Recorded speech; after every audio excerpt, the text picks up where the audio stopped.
Moi, je suis un ancien fonctionnaire de police. J'ai fait la moitié de ma carrière dans une division antiterroriste. Et après, j'ai basculé à la BRI, qui a été connue après les attentats du Bataclan, hyper cachère. Donc, moi, j'essaye de transmettre ce que j'ai pu apprendre au service des gens, de façon à ce qu'ils se sentent mieux face à des agressions. Alors moi, j'étais commissaire de police en police judiciaire pendant 30 ans.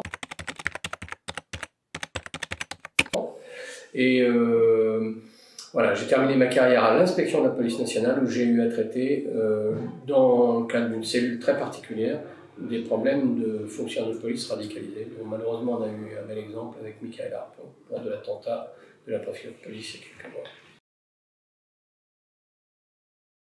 On ne fait pas de particuliers, on fait des entreprises parce que dans les particuliers, on ne sait jamais quel est leur CV, d'où ils viennent. Tandis qu'en général, c'est choisi par les sociétés, par les DRH, donc on sait qui on forme. C'est-à-dire que moi, j'ai pas envie de divulguer tout à des gens qui pourraient se retourner contre nous, je dirais.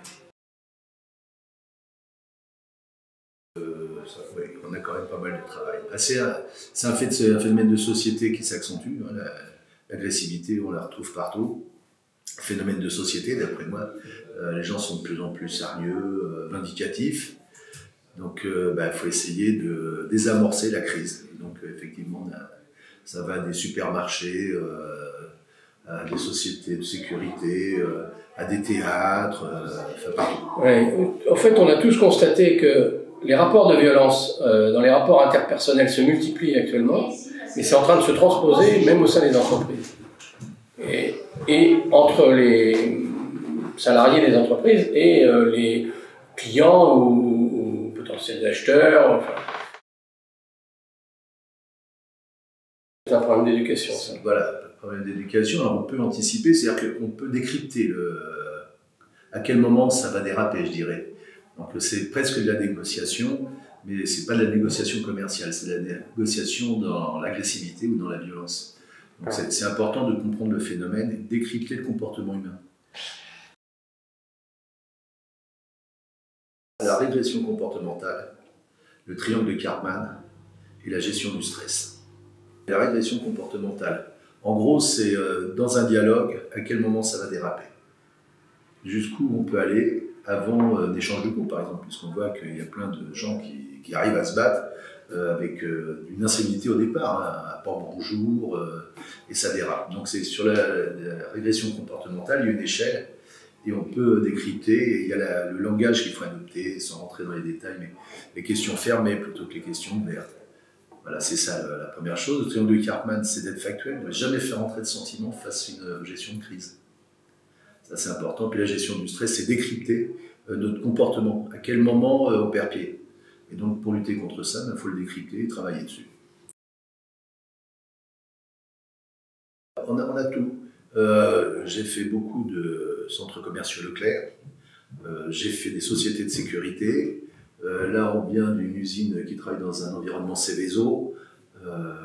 Toutes les personnes qui ont rapport avec le public viennent nous voir maintenant, parce qu'ils sont aperçus que la société évolue, il y a de plus en plus d'agressivité, et que pour le bien-être de ces sociétés, il faut calmer le jeu avant que ça dérape, et puis après il y a l'image de marque, si ça va trop loin, il y a une image galvaudée de la société.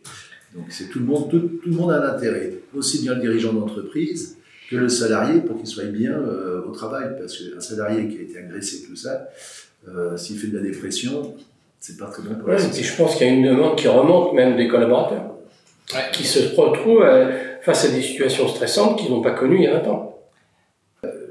Je dis que l'agression, elle est partout la même.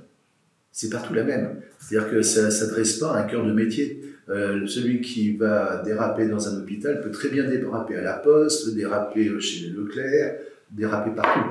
Donc la problématique est la même. C'est pas par cœur de métier, c'est la société qui est comme ça, donc il faut apprendre à gérer cette agressivité.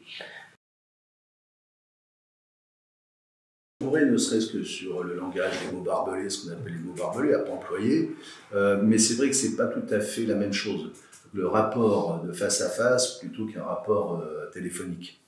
C'est pas tout à fait le... Même s'il y a des points de recoupement, hein. je vois là, tout ce qu'on appelle les mots barbelés, ça se retrouve au téléphone comme dans le face-à-face.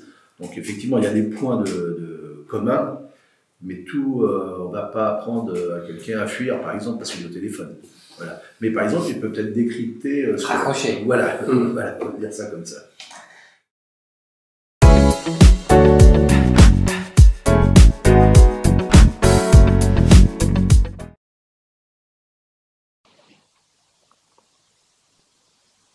Quelque chose qui te gêne? Ben moi, j'aimerais mieux qu'on discute d'armistice en position de force.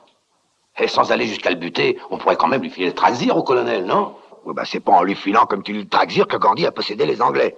Eh ben nous, on les possédera avec les mêmes armes. Non-violence, persuasion, grâce.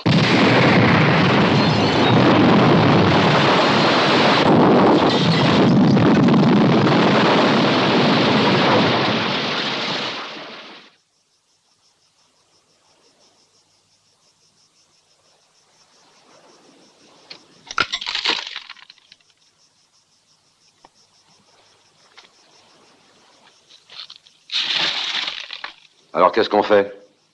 On continue dans la grâce? On va aviser. Mais aviser dans le calme. À tête reposée. Se méfier de nos nerfs.